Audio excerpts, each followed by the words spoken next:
త్రయీమయం రూపమిదంచ సౌకరం.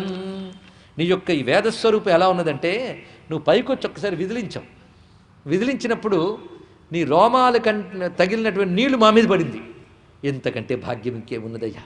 ఎందుకంటే స్నానం చేస్తారు, అవభృత స్నానం అని. మొత్తం యజ్ఞమైన తర్వాత ప్రోక్షణ కూడా చేస్తారు. దేనితో? దర్భకూర్చతో ప్రోక్షణ చేస్తారు. ఇప్పుడు నీ ఒళ్ళంతా దర్భలే, దానితో ఇలా విదిలించగానే ఆ కూర్చుతో నీళ్లు పడ్డట్టు పడ్డాయి మా అందరి మీద. దానితో మేము ధన్యులమైపోయాం. విధున్వతా వేదమయం నిజం వపు జనస్తపస్సత్య నివాసినో వయం సటాసికోద్భూత శివాంబు బిందుబి. సటాసికోద్భూత శివాంబు బిందుబి, ఎంత అందమైన మాట. సటాసికలు, ఆ జూలులాగున్నటువంటి ఆ రోమములనబడే దర్భల నుంచి వెదజల్లబడిన జలము శివాంబు బిందుభి, మంగళకరమైన నీటి తుంపరలు.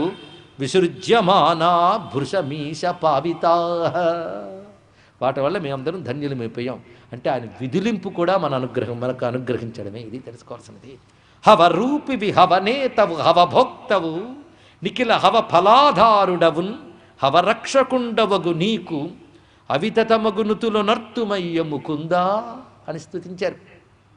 యజ్ఞరూపుడివి, యజ్ఞమునకు నాయకుడువు, యజ్ఞభోక్తవు.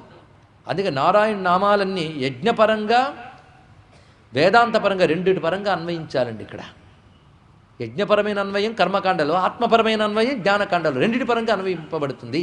అందుకే హరి అనే పేరుకి హవిస్సులు ఆహరించువాడు హరి అని పేరు. అది యజ్ఞ విధంగా ఆత్మరూపుడి సర్వ విశ్వానుభవం ఎవడు స్వీకరిస్తున్నాడు వాడు హరి. ఇలాగైనప్పటికీ సరిపోతున్నది. అందుకే హవరూపివి హవనేతవు హవభోక్తవు నిఖిల హవ ఫలాధారుడవున్ హవరక్షకుండవగు. ఇది యజ్ఞం యొక్క స్వరూపం. సలలిత వేద శాస్త్రమయ సౌకరమూర్తి దనర్చుచున్ రసాతలమున నుండి వెల్వడును దారతమేను విదుర్ప తత్సటోచ్చరిత శివాంబు బిందువుల సాధు తపోజన సత్యలోక వాసులమగు మేము దోగి పరిశుద్ధి వహించితిమయ్య మాధవా అని తెలుగులో దేవతలు స్తుతించారు. తెలుగులో చెప్పారు మహర్షితుల్యుడైన పోతన గారు. ఈ విధంగా వచ్చిన వరాహస్వామి ఎప్పటికి వెళ్ళకపోతే తర్వాత కదా ఎలా అండి? అంత అనుగ్రహంతో వచ్చాడు స్వామి మన కోసం ఇవాళ.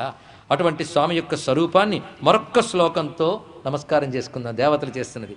నమో నమస్తే ఖిల యజ్ఞతంతవే స్థితౌ గృహీతామలసత్వమూర్తయే దిష్ట్యా హతోయం జగతామరుంతుదః త్వత్పాదభక్త్యా వయమీశ నిర్వృతాః. అమలసత్వమూర్తయే భగవద్ అవతార లక్షణం. భగవంతుడు అవతరించినప్పుడు రజోగుణ తమోగుణ దోషము ఇసుమంత కూడా లేని నిర్మల శుద్ధ సత్వంతో అవతరిస్తాడు. అది అవతారంలో కనబడుతుంది. అందుకే సత్వగుణంతో తరించవలసిన నువ్వు ఆ శుద్ధ సత్వగుణాన్ని ఉపాసన చేస్తూ ఉంటే నీలో రజోగుణ తమోగుణ దోషములు పోయి సత్వగుణం ఉద్బుద్ధమై గుణాతీతమైన స్థితికి వెళతావు. అది తెలుసుకోవాల్సింది.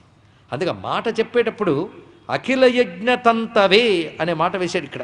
అంటే యజ్ఞములన్నింటినీ ప్రవర్తింపజేసేటటువంటి నీ నిర్మలమైన సత్వమూర్తికి నమస్కారము అని చెప్పి, భాగ్యవశాత్తు మా భాగ్యవశాత్తు నువ్వు ఈ రూపము ధరించి అసురుని సంహరింపజేశావు, దేవతల్ని ఋషుల్ని లోకాల్ని అనుగ్రహించేవు స్వామి అని నమస్కరించుకున్నారు. ఇది దివ్యమైనటువంటి వరాహస్వామి యొక్క